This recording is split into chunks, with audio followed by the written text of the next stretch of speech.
আসসালামু আলাইকুম, আমন্ত্রণ বাংলা ভিশন সংবাদে আপনাদের সঙ্গে থাকছি সেলিনা তাওহিদ। শুরুতেই জানিয়ে দেব পাইওনিয়ার ইন্স্যুরেন্স সংবাদ শিরোনাম। দেশে চালের কোনো সংকট নেই, একটি স্বার্থান্বেষী মহল কারসাজি করে চালের দাম বাড়িয়েছে জানালেন খাদ্যমন্ত্রী কামরুল ইসলাম। খালেদা জিয়া সহ সিনিয়র নেতাদের সাজা দিয়ে সরকার আরও একটি তামাশা নির্বাচনের ষড়যন্ত্র করছে মন্তব্য বিএনপি নেতাদের। জলবায়ু তহবিলের অর্থ ছাড় নিয়ে বিশ্বব্যাংকে মন্ত্রী পর্যায়ের বৈঠকে অর্থমন্ত্রী মুহিদের উদ্বেগ, সমস্যা সমাধানে উন্নত দেশগুলোর দৃষ্টি আকর্ষণ। শারদীয় দুর্গোৎসবের মহা অষ্টমী আজ, কুমারী পূজায় মাতৃরূপে অর্ঘ্য প্রদান পূজারী ও ভক্তদের।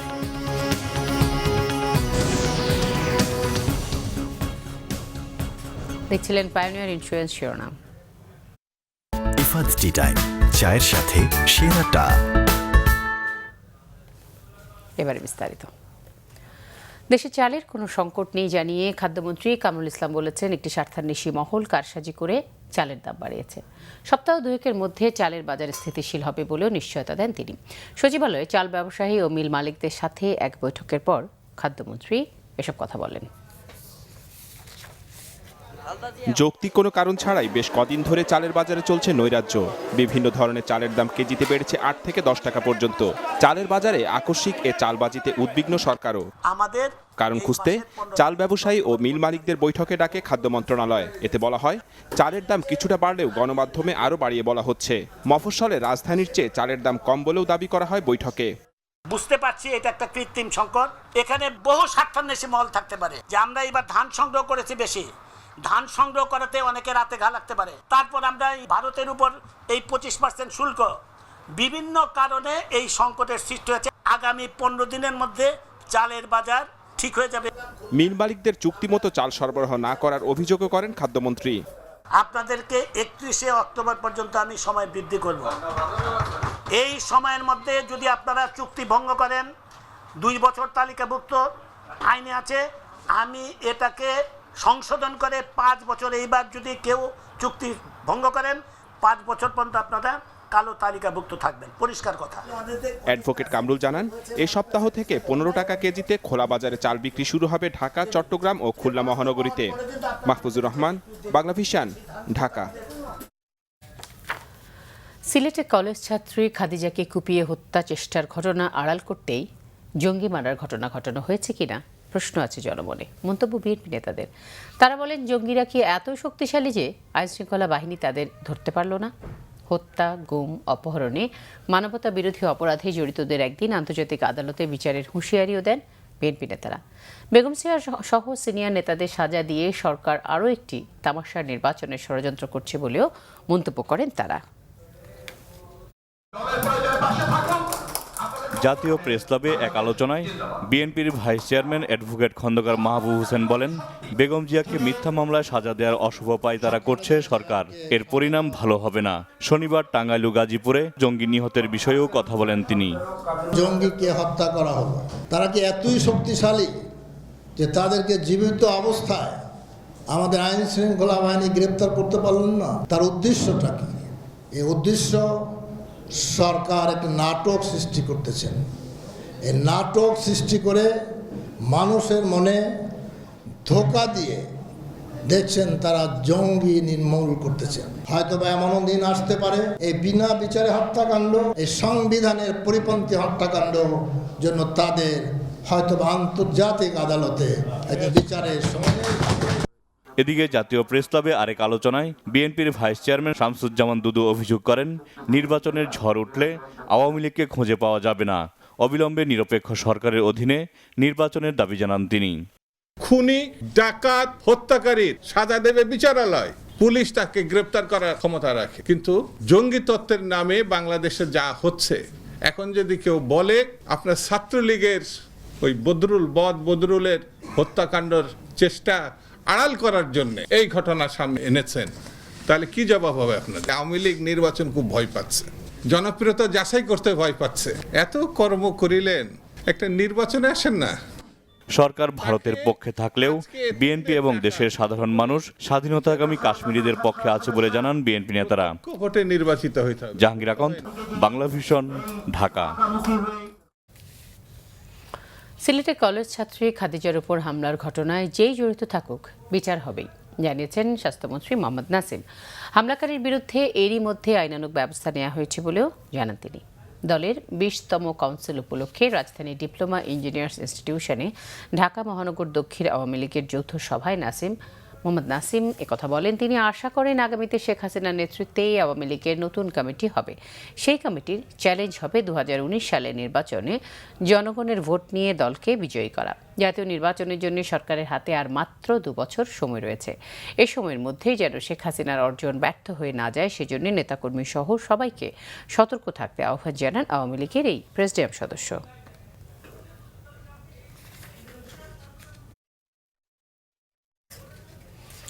চল্লিশটি মামলায় জামিন আবেদন নাকচ করে বিএনপির যুগ্ম মহাসচিব হাবিবুন নবী খান সোহেলকে কারাগারে পাঠানো হয়েছে। সকালে ঢাকার অতিরিক্ত মুখ্য মহানগর হাকিম লুৎফুর রহমান শিশিরের আদালতে আত্মসমর্পণ করেন বিএনপির এই নেতা। এ সময় পল্টন ও মতিঝিল থানার নাশকতার 23টি মামলা সহ বিভিন্ন থানার মোট 40টি মামলায় জামিন চান তিনি। সবগুলো মামলায় জামিন নামঞ্জুর করে তাকে কারাগারে পাঠানোর নির্দেশ দেয় আদালত। 2015 সালে বিএনপি ডাকা অবরোধের সময় নাশকতার অভিযোগে রাজধানীর বিভিন্ন থানায় হাবিবুন নবী খান সোহেলের বিরুদ্ধে বেশ কয়েকটি মামলা করা হয়।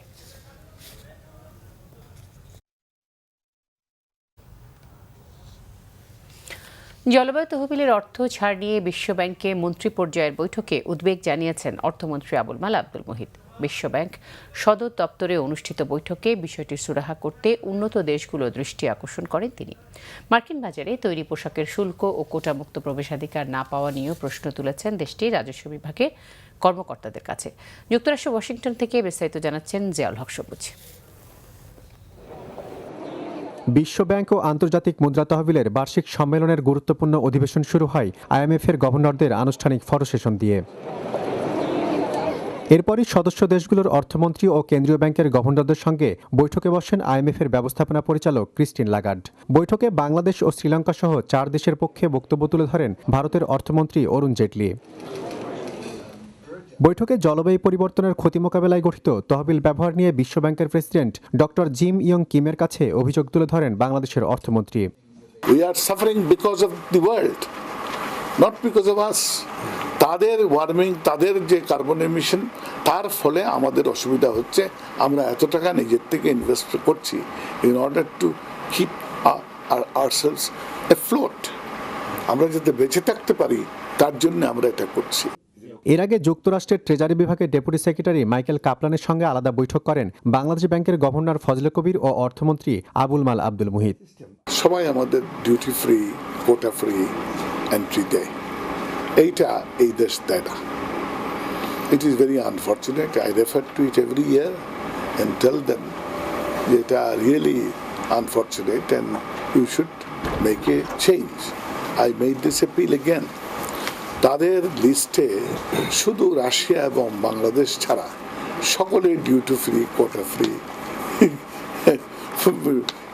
ইম্পোর্ট ফ্যাসিলিটি পায়। স্থানীয় সময় রোববার শেষ হবে বিশ্বব্যাংক ও আইএমএফের বার্ষিক সম্মেলন। জলবায়ু পরিবর্তনের ক্ষতি মোকাবেলায় বাংলাদেশে পর্যন্ত $35 কোটি বিনিয়োগ করলেও সে তুলনায় সহায়তা পেয়েছে মাত্র $5 কোটি। এই অবস্থায় বিশ্বব্যাংক ও আন্তর্জাতিক মুদ্রা তহবিলের সম্মেলনে অর্থ ছাড়ের জটিলতা দূর করতে আহ্বান জানালেন অর্থমন্ত্রী আবুল মাল আব্দুল মুহিত। জিয়াউল হক সবুজ, বাংলা ভিশন, বিশ্বব্যাংক সদর দপ্তর, ওয়াশিংটন ডিসি, যুক্তরাষ্ট্র। রাজধানীর আজিমপুরের অভিযানে আটক 3 নারী জঙ্গি 7 দিনের রিমান্ড মঞ্জুর করেছে আদালত। দুপুরে তাদের ঢাকার মুখ্য মহানগর হাকিম মোহাম্মদ নুরুন নবীর আদালতে হাজির করে 10 দিনের রিমান্ড আবেদন করে পুলিশ।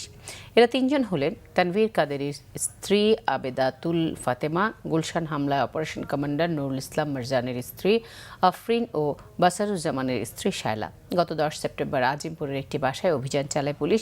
এ সময় জঙ্গি সমন্বয়ক তানভীর কাদেরী নিহত হয়। আটক হন ওই 3 নারী। ভারত থেকে এবার জ্বালানি তেল আমদানি করার উদ্যোগ নিয়েছে সরকার। বিদ্যুৎ ও জ্বালানি প্রতিমন্ত্রী নসরুল হামিদ বলেছেন, ভারতের নুমালীগড় থেকে পাইপলাইনের এই তেল আনা হবে। ভারত সফর শেষে দেশে ফিরে এক সংবাদ সম্মেলনে তিনি কথা বলেন। প্রতিমন্ত্রী বলেন, তেল আমদানি নিয়ে ভারতের সাথে আলোচনা ফলপ্রসূ হয়েছে। বাংলাদেশের উত্তরাঞ্চলে জ্বালানি তেলের চাহিদা মেটানোর জন্যই এই উদ্যোগ নেওয়া হয়েছে। এর ফলে বাংলাদেশ লাভবান হবে বলে মনে করেন নসরুল হামিদ। তিনি বলেন, ত্রিপুরা থেকে 100 মেগাওয়াট বিদ্যুৎ আমদানি চূড়ান্ত পর্যায়ে রয়েছে। আরও 500 মেগাওয়াট বিদ্যুৎ আমদানি নিয়ে আলোচনা চলছে। সফরে রামপাল বিদ্যুৎ প্রকল্প নিয়ে কোনো আলোচনা হয়নি বলেও সংবাদ সম্মেলনে জানানো হয়।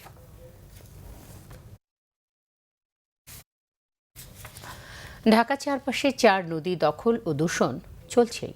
একই সাথে কিছুদিন পর চলছে মন্ত্রীদের পরিদর্শনও। প্রতিবারই নির্দেশ দিচ্ছেন, কিন্তু কাজের কাজ কিছুই হচ্ছে না। প্রশ্ন করলে নৌপরিবহন মন্ত্রী বলছেন লোকবল সংকটের কথা।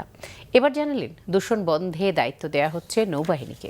অন্যদিকে গৃহায়ণ মন্ত্রী বলেছেন, নদীর পাড় দখল করে তৈরি অবৈধ স্থাপনা ও আবাসন প্রকল্প উচ্ছেদ করা হবে। কথা ছিল নদী রক্ষায় সংশ্লিষ্ট 5 মন্ত্রী আসবেন পরিদর্শনে, কিন্তু শেষ পর্যন্ত আসলেন 2 মন্ত্রী ও 2 সচিব। সংবাদকর্মীদের সাথে নিয়ে সদরঘাট থেকে আশুলিয়ার উদ্দেশ্যে যাত্রা করেন নদী রক্ষায় গঠিত টাস্কফোর্স সভাপতি নৌপরিবহন মন্ত্রী এবং গৃহায়ণ মন্ত্রী সহ অন্যরা। নদীপথে এগোতেই 2 পারে চোখে পড়ে দখল ও দূষণের মহোৎসব। নদীপথ ঠিক রাখার দায়িত্বপ্রাপ্ত সংস্থা বিআইডব্লিউটিএ, কিন্তু প্রতিনিয়ত বুড়িগঙ্গা ও তুরাগের এই অংশে হচ্ছে দখল, রয়েছে অনিয়মের অভিযোগও। এরকম কোনো অভিযোগ থাকলে তদন্ত করে দেখা হবে এবং যে বা যারা দায়ী থাকেন তাদের বিরুদ্ধে অ্যাডমিনিস্ট্রেটিভ ব্যবস্থা আমরা অবশ্যই নিব। অনেক জায়গাতেই নদীর সীমানা পিলার ঠিকমতো চিহ্নিত না হওয়ার কারণে আমরাও অনেক সময় দ্বিধাগ্রস্ত হয়ে যাই। যদিও মন্ত্রীদের আসার খবরে আশুলিয়ার বেড়িবাঁধ সড়কের পাশের এই দখলের মাটি সরানোর কাজ করছে বিআইডব্লিউটিএ, তবে কেন দখলের শুরুতে ঠেকানো হয়নি? আমাদের যে যান্ত্রিক সহযোগিতা এবং আমাদের জনবলের যে স্বল্পতা, সে কারণেই আমাদের পক্ষে সব সময় সব কিছুতে নজরদারি করা একটু কষ্টসাধ্য হয়ে পড়েছে। মাননীয় প্রধানমন্ত্রী একটি সমন্বয় কমিটি নৌবাহিনীর প্রধানকে দিয়ে করে দিতে চাচ্ছেন। এটা হয়ে গেলে আমরা নদী দূষণ মুক্ত করার কাজটি খুব দ্রুত করতে পারব। প্লাবনভূমিতে কোনো স্থাপনা নয়, করতে দেয়া হবে না কোনো আবাসন প্রকল্প। প্রধানমন্ত্রীর এমন নির্দেশনাও যেন পাত্তাই দিচ্ছে না অনেকেই। মন্ত্রীদের চোখে ধরা পড়ে এমন অনেক অনিয়ম। অবৈধভাবে যদি কেউ দখল করে থাকে এবং তারা যদি কোনো পারমিশন না নিয়ে থাকে, অফকোর্স আমরা উদ্ধার করবো সেটা। ঢাকার প্রাণখ্যাত 4টি নদীকে বাঁচাতে সরকারের নানা পদক্ষেপ থাকে বছর জুড়ে। বছর 2 আগেও এভাবে 5 মন্ত্রী পরিদর্শন নেমেছিলেন ঢাকার নদীগুলোর দখল দূষণ বন্ধ করতে, কিন্তু 2 বছর পার হলেও তার খুব একটা ফল আসেনি। তাই এবার প্রশ্ন দেখা দিয়েছে, কিভাবে রক্ষা করা যায় ঢাকার প্রাণখ্যাত এই নদীগুলোকে। মিরাজ হোসেন গাজী, বাংলা ভিশন, ঢাকা। শারদীয় দুর্গোৎসবের মহা অষ্টমী পূজা অর্চনায় পালন করছেন ভক্ত ও অনুরাগীরা। তবে অষ্টমীর মূল আকর্ষণ ছিল কুমারী পূজা। রাজধানীর রামকৃষ্ণ মিশনে 7 বছর বয়সী সর্বাণী ভট্টাচার্যকে মাতৃরূপে আরাধনা করে অর্ঘ্য দিয়েছেন পূজারী ও ভক্তরা।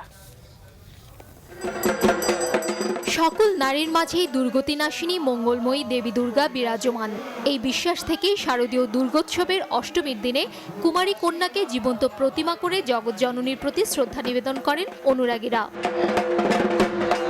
রামকৃষ্ণ মিশন মঠে দেবী দুর্গার প্রতিমার পাশে 7 বছরের সর্বাণীকে দেবী জ্ঞানে অর্ঘ্য দিলেন মঠের পূজারী ও হাজার হাজার ধর্মভীরু ভক্ত। শাঁখ, উলুধ্বনি আর ঢাককাসার মাঝে মন্ত্র পড়ে কুমারী দেবীকে শ্রদ্ধা নিবেদন করা হয়। কুমারীতে সমগ্র মাতৃজাতির শ্রেষ্ঠ শক্তি, পবিত্রতা আর সৃজনশীলতা সমন্বিত থাকে। এই বিশ্বাসকে মনে ধরে ভক্তদের আশা সকল অমঙ্গলকে বিনাশ করবেন দেবী। সবকিছু যাতে ভালো থাকে, যাতে আলটিমেটলি নিজের ফ্যামিলি, এখন যেহেতু আমার 2 ফ্যামিলি মিলেই এক ফ্যামিলি, তো সবাই যাতে একসাথে ভালো থাকতে পারি। প্রফেশনাল লাইফটা যেন ভালো যায়, সবকিছু মিলে যেন সবকিছু ভালো যায় আগামী বছর পর্যন্ত। আমাদের সমাজে যে এখন দুর্ভোগ চলছে সেটা যেন কাটিয়ে উঠতে পারি। এই দুর্গতিগুলো নাশ করার জন্য যেহেতু মা এসেছে, এর বাইরে মার কাছে কিছুই চাওয়ার নেই। মার যেমন 10 হাত দিয়ে যেমন আমাদের রক্ষা করে। ভক্ত ও পূজারীদের অর্ঘ্য নেয়ার পর কুমারী দেবী সর্বাণীও সেরকমই বর দিলেন অনুরাগীদের। আমি আশীর্বাদ করি তোমরা যেন সুখে শান্তিতে থাকো। নারী জাতির প্রতি যথার্থ শ্রদ্ধা সমাজ ও জীবনকে মহৎ করে। কুমারী পূজার এই শিক্ষা পৃথিবীতে আবার প্রতিষ্ঠিত হবে আশা পূজারীদের। এখন পৃথিবীতে যা চলছে আপনারা দেখতে পাচ্ছেন, বিশেষ করে মায়েদের উপর যে অত্যাচার, তাটা যাতে আরও কম হয় সাধারণ মানুষের ভিতরে যে আসরিক ভাব সেইটা যেন দমন হয়, সেই জন্য মাতৃশক্তি জাগরণের জন্য মায়ের পূজা। সোমবার নবমীতে নানা পূজা অর্চনার মধ্য দিয়ে বিদায়ের ক্ষণের দিকে এগিয়ে যাবে শারদীয় দুর্গোৎসব। শারমিন ইব্রাহিম, বাংলা ভিশন, ঢাকা। এবারে Dutch Bangla bank rocket one day series প্রসঙ্গ। ইংল্যান্ডের বিপক্ষে সিরিজে ফেরার দ্বিতীয় ওয়ানডেতে ব্যাটিং ভালো হয়নি বাংলাদেশের। টপ অর্ডার ব্যাটসম্যানদের ব্যর্থতায় টসে হেরে ব্যাটিংয়ে নেমে ইংল্যান্ডকে 239 রানের টার্গেট দিয়েছে স্বাগতিক দল। জবাবে শেষ খবর পর্যন্ত 50 রানে 4 উইকেট তুলে নিয়ে ইংল্যান্ডকে চাপে ফেলেছে টাইগাররা। প্রথম ওয়ানডে জিতে 3 ম্যাচ সিরিজে এগিয়ে আছে ইংল্যান্ড। ঘুরে দাঁড়াতে এই ম্যাচে জয়ের বিকল্প নেই টাইগারদের সামনে। মিরপুরে হোম অফ ক্রিকেটে কিছুটা সিমিং কন্ডিশনে টস জিতে বাংলাদেশকে ব্যাটিংয়ে পাঠায় ইংল্যান্ড। চ্যালেঞ্জিং স্কোরের লক্ষ্য নিয়ে ব্যাটিংয়ে নামলেও প্রত্যাশিত সূচনা করতে পারেনি দুই ওপেনার তামিম ইকবাল ও ইমরুল কায়েস। দুজনই খুব স্লো স্টার্ট করেছেন। তবে ম্যান ইন ফর্ম ইমরুল 11 রানে ক্রিস ওয়ার্কসের বলে ক্যাচ দিয়ে ফিরলে বড় ধাক্কা খায় স্বাগতিক দল। এরপর তামিমও 14 রান করে ওয়ার্কসের দ্বিতীয় শিকারে পরিণত হন। এরপর সাব্বির ব্যক্তিগত 3 রানে প্লেড অন হলে 39 রানে তৃতীয় উইকেট হারিয়ে কঠিন চাপে পড়ে টাইগাররা। চতুর্থ উইকেটে রিয়াদ ও মুশফিক 50 রান যোগ করে লড়াইয়ে ফেরার চেষ্টা করলেও মুশফিক 21 রানে ক্যাচ দিয়ে আসলে আবারও বড় হোঁচট খায় বাংলাদেশ। সাকিবও 3 রানে আউট হয়ে হতাশ করেছেন। এরপর রিয়াদ 75 করে লেগ বিফোর হলে এবং মোসাদ্দেক 29 রানে আদিল রশিদের দ্বিতীয় শিকার হলে 169 রানে সপ্তম উইকেট হারায় স্বাগতিকরা। তবে দীর্ঘদিন পর দলে ফেরা নাসিরের অপরাজিত 27 রানের সাথে অধিনায়ক মাশরাফির 29 বলে 3 ছক্কায় 44 রানে 4 উইকেটে 238 রানের স্কোর দাঁড়ায় টাইগারদের। দর্শক, মিরপুর স্টেডিয়ামে আছেন আমাদের স্পোর্টস রিপোর্টার মনির হোসেন খান। আমরা তার কাছে আরও জানতে সরাসরি চলে যাচ্ছি। মনির, 238 রানের পুঁজি নিয়ে দারুণ লড়ছে বাংলাদেশ। মাশরাফি সাকিবদের বলে বিপর্যয়ে পড়েছে ইংলিশ ব্যাটিং। উইকেট থেকে বেশ টার্ন পাচ্ছেন বোলাররা। ম্যাচে বাংলাদেশের সম্ভাবনা কতটা দেখছেন? দর্শকদের যে এই উইকেটটাতেই কিন্তু জিম্বাবুয়ের সাথে বাংলাদেশের দ্বিতীয় ওয়ানডে ম্যাচটা হয়েছিল, যেখানে বাংলাদেশ 208 রানে অল আউট হয়েছিল এবং ম্যাচটা হেরেছিল। তো একই উইকেট আবার খেলা হচ্ছে এবং আপনারা দেখতে পেয়েছেন, দর্শক দেখতে পেয়েছে যে উইকেটে কিন্তু আসলে ময়েশ্চার আছে প্রচুর এবং সেই কারণেই কিন্তু ইংল্যান্ড টসে জিতে ফিল্ডিং নিয়েছে এবং বাংলাদেশকে কম রানে বেঁধে ফেলার জন্য একটা চেষ্টা ছিল তাদের। তারা সফলই ছিল প্রায় বলতে গেলে, কিন্তু মাশরাফি একটা ক্যামিও ইনিংস খেলার কারণে কিন্তু বাংলাদেশের স্কোরটা একটা মোটামুটি ভালো একটা জায়গায় পৌঁছেছে। 239 রানের টার্গেট দিতে পেরেছে এবং যে কারণে কিন্তু বাংলাদেশের শুরুটাও ভালো হয়েছে। আমরা দেখতে পেয়েছি যে মাশরাফি কিন্তু শুরু থেকেই ভালো দুর্দান্ত বোলিং করেছেন, সাকিবও ভালো বোলিং করেছেন, যে কারণে অলরেডি তাদের 4টা উইকেট পড়ে গিয়েছে। এই অবস্থায় বাংলাদেশই কিন্তু আসলে ম্যাচের ফ্রন্ট ফুটে আছে এবং বলা যায় বাংলাদেশের হাতে আছে ম্যাচটা। এখন বাকি বোলাররা এবং অন্য যারা ফিল্ডার আছেন তারা যদি সাপোর্টটা ঠিকমতো দিতে পারেন তাহলে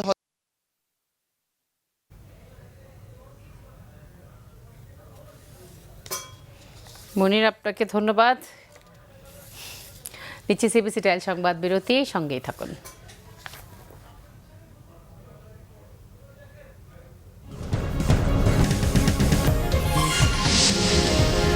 নিহত জঙ্গি আকাশ বাড়ি থেকে নিখোঁজ ছিল 1.5 বছর ধরে। 1 বছর ধরে খোঁজ নেই তার বাবারও, পরিবারের অন্য সদস্যরা কারাগারে।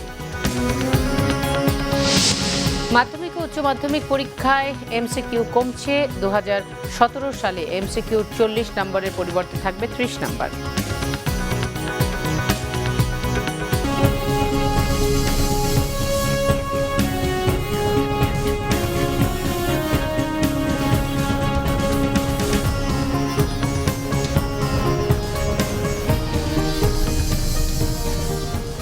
দেখছিলেন বাংলা ভিশন সংবাদ। 1.5 বছর ধরে বাড়ি থেকে নিখোঁজ ছিল গাজীপুরের পাতারটেকে পুলিশের অভিযানে নিহত সন্দেহভাজন জঙ্গি ফরিদুল ইসলাম ওরফে আকাশ। 1 বছর ধরে নিখোঁজ তার বাবাও। জেএমবির সম্পৃক্ততায় পরিবারের অন্য সদস্যরাও কারাগারে।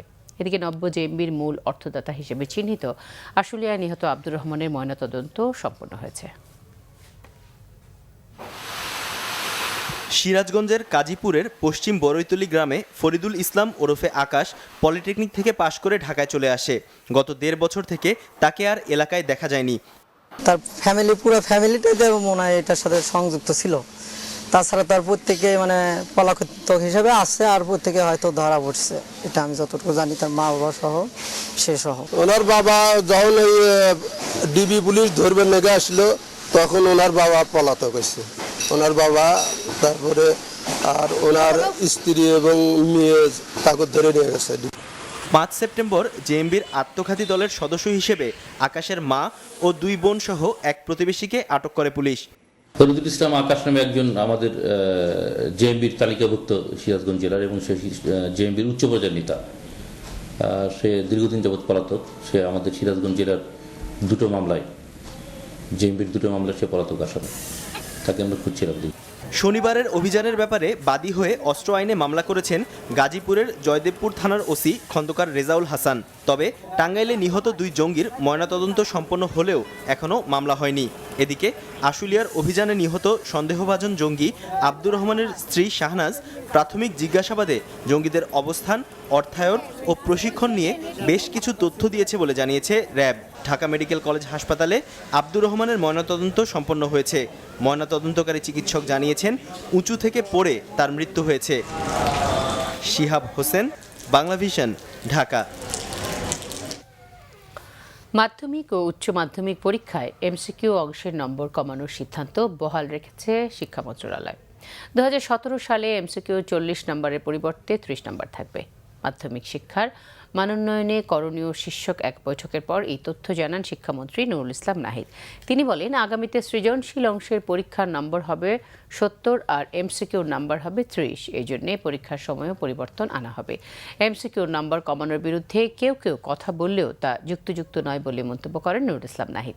বৈঠকে পরীক্ষা পদ্ধতি সংস্কার করে সহজ করা, বইগুলো পরিমার্জন করে সহজ করা সহ বিভিন্ন বিষয়ে আলোচনা হয়। সংসদে অনুমোদিত স্বেচ্ছাসেবকমূলক কার্যক্রমের ক্ষেত্রে বৈদেশিক অনুদান রেগুলেশন বিলের 14 অনুচ্ছেদকে বাক স্বাধীনতা ও সংবিধান পরিপন্থী বলেছে বেসরকারি উন্নয়ন সংস্থাগুলো। রবিবার ঢাকা রিপোর্টার্স ইউনিটিতে সংবাদ সম্মেলনে এনজিও নেতারা গত 5 অক্টোবর অনুমোদিত বিলটিতে সম্মতি না দিতে রাষ্ট্রপতিকে আহ্বান জানান। সংবাদ সম্মেলনে সুলতানা কামাল বলেন, বিলটিতে কোনো এনজিও বিদ্বেষমূলক ও অশালীন কোনো মন্তব্য করলে তা অপরাধ হিসেবে বিবেচনা ও শাস্তি হিসেবে সনদ বাতিলের কথা বলা হয়েছে, যা বাক স্বাধীনতা ও সংবিধানের মৌলিক অধিকারের পাশাপাশি সংগঠন বিষয়ক মৌলিক অধিকার পরিপন্থীও। স্বেচ্ছাসেবকমূলক এই বিধান নিয়ে গভীর উদ্বেগ জানায় মানবাধিকার ও সুশাসন নিয়ে কাজ করা দেশের শীর্ষ বেসরকারি উন্নয়ন সংস্থাগুলো। নিচ্ছি আরও একবার সিবিসি টাইল সংবাদ বিরতি।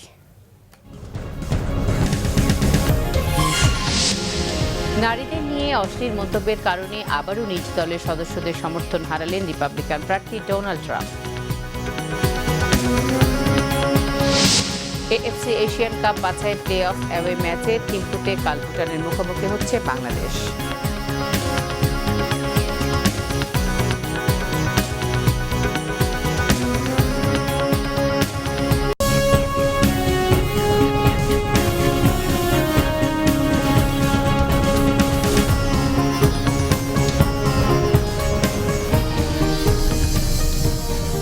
দেখছিলেন বাংলা ভিশন সংবাদ। আমিন জুয়েলার্স আন্তর্জাতিক সংবাদ।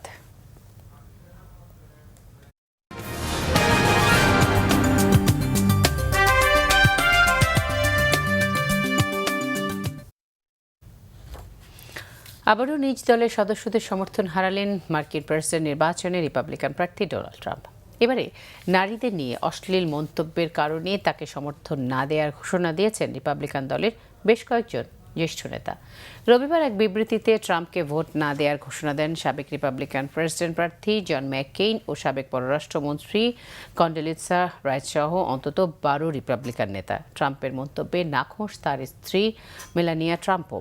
এক বিবৃতিতে স্বামীর এমন বক্তব্যকে অগ্রহণযোগ্য ও অশোভন উল্লেখ করে মেলানিয়া বলেন, তিনি যে ট্রাম্পকে চেনেন তার সঙ্গে এমন মন্তব্য মেলে না। তবে তার মতে যুক্তরাষ্ট্রবাসীকেও ট্রাম্পকে ক্ষমা করে দেওয়ার আহ্বান জানিয়েছেন মেলানিয়া। এদিকে সেন্ট লুইসের ওয়াশিংটন বিশ্ববিদ্যালয়ে সোমবার বাংলাদেশ সময় সকাল 7টায় অনুষ্ঠিত হবে হিলারি ট্রাম্পের দ্বিতীয় বিতর্ক।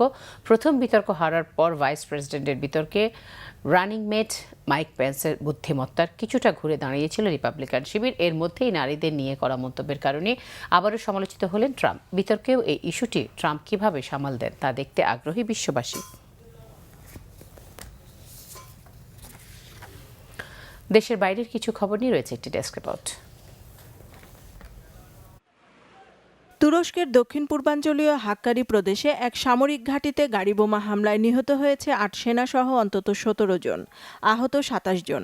রবিবার প্রদেশের সেমদিলনি শহরের ওই ঘাঁটিতে হামলাটি চালানো হয়। হামলার দায় স্বীকার করেনি কেউ, তবে এর জন্য দেশটির নিষিদ্ধ ঘোষিত কুর্দিস্তান ওয়ার্কার্স পার্টিকে দায়ী করেছে পুলিশ। হারিকেন ম্যাথিউয়ের প্রভাবে সৃষ্ট বন্যায় হাইতিতে ছড়িয়ে পড়েছে ডায়রিয়া ও কলেরা সহ পানিবাহিত রোগ। দ্রুত এ রোগ ছড়িয়ে পড়ছে বলে সতর্ক করা হয়েছে। পানিবাহিত এ রোগে এরই মধ্যে ১৩ জনের মৃত্যু হয়েছে। এ নিয়ে সেখানে মৃতের সংখ্যা ৯০০ ছাড়ালো। এদিকে ম্যাথিউয়ের গতিপথে থাকা যুক্তরাষ্ট্রের ফ্লোরিডায় ঝড় ও বন্যায় নিহত হয়েছে অন্তত ১০ জন। ফিলিস্তিনের পূর্ব জেরুজালেমে গুলি করে ২ ফিলিস্তিনিকে হত্যা করেছে ইসরায়েলি সেনারা। এতে আহত হয়েছে অন্তত ৬ জন। রবিবার জেরুজালেম সীমান্তে ইসরায়েলের শেখ জারা এলাকার একটি পুলিশ সদর দপ্তরের কাছে তাদেরকে গুলি করা হয়।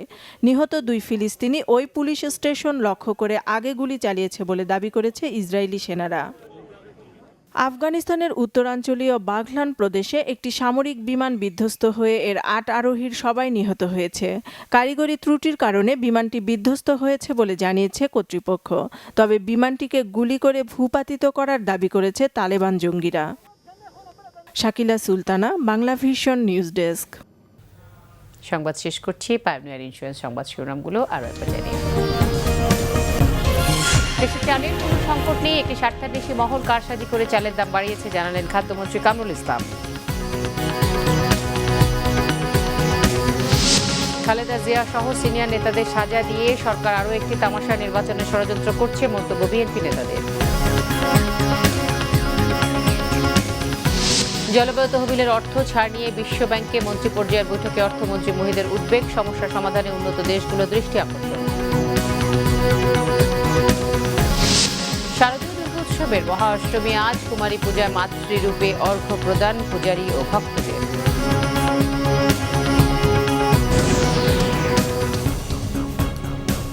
এই ছিল এখনকার মতো। পরের সংবাদ থাকছে রাত 10:30টায়। এর আগে 9টায় রয়েছে নিউজ টপ 10 দেখার আমন্ত্রণ রইল। দর্শক এছাড়াও দেশ ও দেশের বাইরের সবচেয়ে সংবাদ সবার আগে জানতে যে কোনো সময় আপনার গ্রামীণ ফোন বাংলা লিংক অথবা এয়ারটেল থেকে ডায়াল করতে পারেন 1616 নাম্বারে। ধন্যবাদ সবাইকে।